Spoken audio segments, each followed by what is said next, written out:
How's the beard look? Looks all right. It's trimmed up a little bit better. Got it looking pretty. Still look like shit. Are we on yet? Yeah, actually, we are. Shit.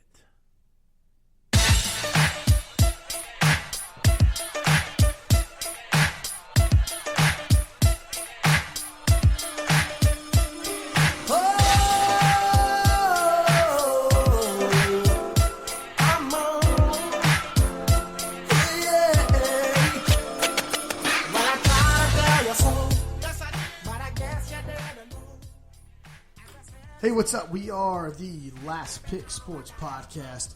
We are here to talk sports. God damn it. Run it again. Fuck it, let's keep it. I'm tired of doing it. Hey, we are the Last Pick Sports Podcast.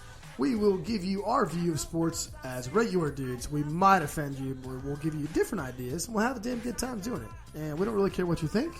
We are brought to you today by the generous folks of Ghost Town Brewing in St. Augustine, Florida. Coming to you live in the loft. Hope you have a great time, guys. Big country out.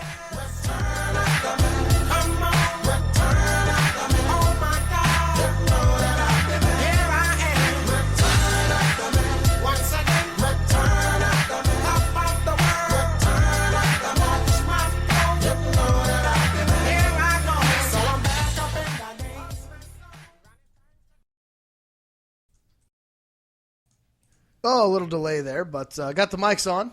Took about a second and a half, but hey, it's Matty live from the loft. We have a couple guests in the house tonight, a couple of special friends with us, Mr. Brian, and I forgot this guy's name. Oh, that might be Cody Duncan over there. Ugh. We're not supposed to say last names of the podcast. I'm sorry. It's okay. You don't have anything to lose, right? Nope. Okay, good. Just checking. All right. So don't say anything incriminating, and we'll be fine. Okay, he just gave us a thumbs up over there. We only have two mics, so Brian and Cody are going to cast us back and forth, and we'll see how that works. It might be the shittiest podcast in the history of the show, but it's going to make it work? All right. Cody thinks we're going to make it work. So anyway, we have now been, for the last 3.5 hours tonight, by the way, it's midnight. We are totally sober, and we have been arguing about how to set up the Power 5 conference realignment for all NCAA Division I institutions in football. Okay, what we think that would be the best idea on how to get a Power 5 and basically separate the Power 5 from the non-Power 5 schools. After 2.5 hours of arguing, yelling at each other, screaming, telling me that Marshall's not near as good as Air Force, we've now whittled it down to a full thing. So that's what this episode's going to be. It's just going to be literally how we got to that conclusion. Yeah, we got it there. We separated college football into two divisions, and we have an idea. It may be crazy, but we're going to get to it. So, first thing we're going to do – oh, and so by the way, for those of you who listened to our last podcast, we were supposed to do a Jaguars preview, but Smitty and I got tired and went to bed, and we never did it. So now we're coming to you with college football preview, or realignment, if you will, for what the – permanent solution of the world would be if we had all 5 Power 5s be 16-team conferences. So what we did is we comprised basically the current Pac-12, Big 10, Big 12, SEC, ACC. Those teams stayed, okay? And what we did is we took all the other teams that were like bubble teams that were top 40, top 45, top 50 teams and figured out who would go and where compared to geographically, academics, kind of just what would make sense for each conference. So, Newhouse, we had our first team was Houston. Actually, we're going to go by conference. So we had we're going to start with. Where do you guys want to start? Well, let's kind of talk about how many spots we had to fill. Okay, that's true. Okay, so we put a list of bubble not associated with a conference that we had. How many on the list? 21 teams. We found a way to make this work. We think. Now, I think anybody who listens to it's going to be like, you guys are jackasses, but which is true. So. We started with 21 teams, and we ended up picking a few of them to go into conferences. Obviously, I just lost my train of thought there. Well, there was 16 spots available. There were 16 spots available into those. Cody, turn your phone off, you you inconsiderate prick. This is why I don't want offensive linemen into my house. They're all inconsiderate. They think they just run the shit. No, he was a tight end. Shockingly enough, he didn't run a lot of routes though. Okay, Smitty's no longer with us. That's who he's referring to. So he does look like an offensive lineman though. There's no doubt about that. Yeah, looks like a left tackle. Mm-hmm. Yeah, I'm gonna say I get it. All right, so we want to do a debate. We're going to start with the teams that didn't make the cut. Teams that did not make the cut. And I think this is right. Are these all highlighted correctly? No. Teams that didn't make the cut. Appalachian State did not make the cut. No. Louisiana Tech did not make the cut. Bowling Green did not make the cut. Did make the cut. That's right. We'll get to the service academies later. That was a fucking conundrum. Oh God. San Diego State did end up making the cut. Nevada did end up making the cut, and so did Boise State. Who else did we leave out? Troy got left out. Troy and App State and La Tech were the only three that we kind of left out. Okay, the only three that we left out. So, conference realignments as it started. We will go West Coast to East Coast. Okay, so we will start with Pac-12. Ideally, current Pac-12 situation. Pac-12 North. Cal, Oregon, Stanford, Washington State, Washington, Oregon State. Okay, Pac-12 South, Arizona, Arizona State, Colorado, UCLA, USC, Utah. They only have 12 teams, so we got to get them to 16. So most logically, we took the best programs in that area for the most part. We tried to keep it regionally aligned. Brian, what did we end up having? Well, pretty easily, we all came to the decision that BYU was a sure bet in. They just fit.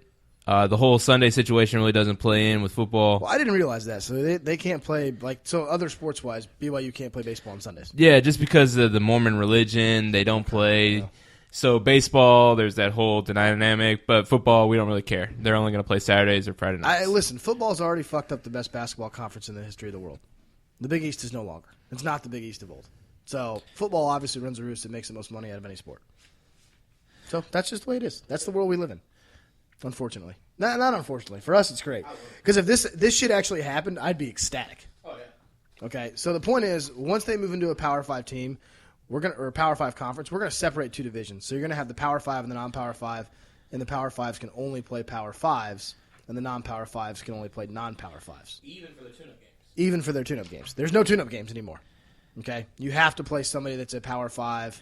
What we ended up signing is all the schedules will be the same.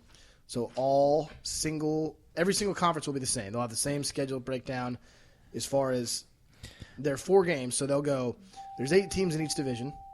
That's the Bluetooth. Turn it off. There's 8 teams in each division, okay? They'll play the 7 teams in their division. They'll play 1 crossover against a non-division opponent, but still in their conference. And they'll play 4 non-conference games. Those non-conference games have to be another opponent from one of the 5 major Power 5 conferences. Right, and this really works when we have 8 teams in each division in each conference. So when you have 16 teams. We just did what they've been trying to do now. The same reason why the Big 12 has an argument over the SEC and the Pac-12 has an argument over the Big 10. All the schedules will be the same. Okay? So that's the only exception to that is our independence, which we'll get to that. But Army, Navy, and Air Force will end up being independent still because we're doing them a service. We're doing them a favor. Right? That's what we agreed? Okay. Yeah, I mean... So we're keeping them? Yeah, it helps fit in. Okay, that's fine. So, anyway. So, the Pac-12. Well, we have BYU. You don't think that's going to happen just because of, basically, religious purposes? I think it'll work for football. Other affiliations, not so much. Okay. But it could work for football. So, Nevada joins Cal, Oregon, Stanford, Washington State, Washington, Oregon State, BYU is in there, and then also the last team in there is Nevada. Correct, in that north side, yes. Okay. They just kind of works that competition between BYU and Nevada. There's something about it that just makes that competition work, and tying those in with those Cal teams and the Washington team, will make it kind of fun to watch. Well, it made sense. We put Fresno State, who's had really good years. Okay, San Diego State when Harbaugh was there. I mean, even before that, Marshall Faulk. They've always had some players there, so we put them. So Fresno State and San Diego State are the 2 teams in the South that would join Arizona, Arizona State, Colorado, UCLA, USC, and Utah. Throw in Fresno State and San Diego State there. Colorado might still be the bottom of that division. I would think so. I mean, even with the addition of Fresno State and San Diego State, you may see San Diego State just below them, but I mean, it's going to be competition there. Yeah, all right, it'll be there. All right, so We're going to get to our favorite SEC red-haired lineman. We're going to get to the SEC. So they already have 14 teams in their league. They do. Cody, thanks for joining us. No problem. So I'll let you take this away. You just go, man. You let us know what it is. So we ended up adding 2 teams to the SEC, both fairly talented, I would say. They're 2 really good teams, yeah. You know, here's the thing: is we had a lot of really good, talented teams when we broke down like the bottom 50 teams. Like, I feel like all the teams that we're already in, there's probably 45 to 50 teams that are already associated with with Power 5 conferences, and then you break down guys that are like, again, Houston, South Florida, Cincy, Memphis, Eastern Carolina, Western Kentucky, Marshall, Louisiana Tech, Northern Illinois, Bowling Green, Boise State, San Diego State, Nevada, Fresno State, Air Force, Colorado State, Troy, BYU, Navy, Notre Dame. Okay, those are the schools that made our list to get on there. So it was super hard to figure out who went where. That's right. It was because so many teams. We have so many teams on the West Coast that could fit into the Pac-12, and we have so many teams on the East Coast that could fit into the SEC and the ACC. It was just hard for us to fit teams in. So one of the main things we did was on the SEC East. You already have Florida, Georgia, Kentucky, Mizzou, Tennessee, Vandy, and South Carolina. We added Eastern Carolina on in there with them because they just fit into that area. Eastern Carolina, South Carolina, they could just work so well as a rivalry. It worked really well. And then on the west side, we have Alabama, Arkansas, Auburn, LSU, Ole Miss, Texas A&M, and Mississippi State. We threw in USF, Southern Florida, in there, just thinking to make them move a little bit more. And that's another team that's in that area. I mean, USF is in a recruiting hotbed in Florida. It is. I mean, they've been good before. They've had top NFL talent come out of there. East Carolina, not necessarily in a hotbed. Not really. But it helps out with the recruiting. And the SEC's been trying to get into the Carolinas more and more, trying to get that TV money and stuff, and it works better for them. Okay, fair enough. So the SEC adds Eastern Carolina and USF. Right. Okay, which we're okay with that. Again, these are teams where they're not going to add a lot of value to your conference, but Eastern Carolina might because now you have an SEC school in – you added a whole other state. Right. So that's huge. Yeah, it makes it huge. And then USF – it's the exact same reason why SEC added Texas A&M. Right. They wanted the Texas market. They got the Texas market. And with USF, it adds us into South Florida.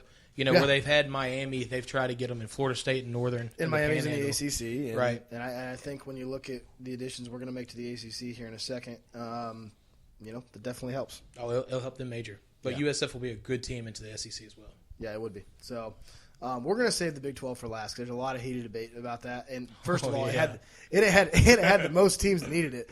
Because here's the deal: is we started 3 out of the 5 Power 5 conferences already had 14 teams. So that was fairly simple. That was SEC, Big 10, and ACC already had 14. Pac-12 had 12, which is shocking. It's the only conference with a number behind it that actually had the amount of teams that it was supposed to. Yeah. The Big 10 had 14, and the Big 12 had 10. Huh, okay. Doesn't make any fucking sense there, but either way. So the ACC is we're going to get to next. They already had 14 teams. Their current alignment is the Atlantic Division, which I mentioned this earlier. This is actually the only, they have a little bit of creativity. They do. Well, the Big Ten did for a little while. No, that's true. Leaders and legends. Yeah. At least they have Atlantic and Coastal in the ACC as opposed to East, West, North, South. Bullshit. It's going to be interesting to see what the Big 12 does now. Forgetting Sarah Marshall quote. Bullshit. Okay, so the ACC Atlantic, for those of you who don't know, is Boston College, Clemson, Florida State, Louisville, NC State, Syracuse, Wake Forest. We added to that. Whose team was Marshall? Who wanted that one? I believe that was Brian. Is that Brian? God, why? Like, listen, I get it. Is it because of the plane? Is it because of the plane crash? You still feel bad for him?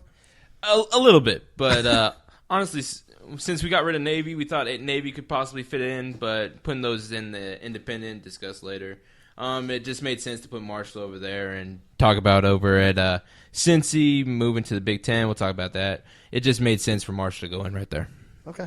Well, Doc Holliday's done a hell of a job. And I like his name. He's got a sweet name. And he's a good dude. Yeah, a lot of people like him. Reminds him of Tombstone. Okay. All right. I don't even get that reference, but. Okay, Corrals, maybe. No, Jesus. I'm old, dude. Or you're just missing Wyatt. That's true. You are the same age as me. But I don't go back in time and watch movies. I watch shit that's like modern day. All right, whatever. Okay. Is it on A&E? AMC. I don't watch that. Those are movies made before my time.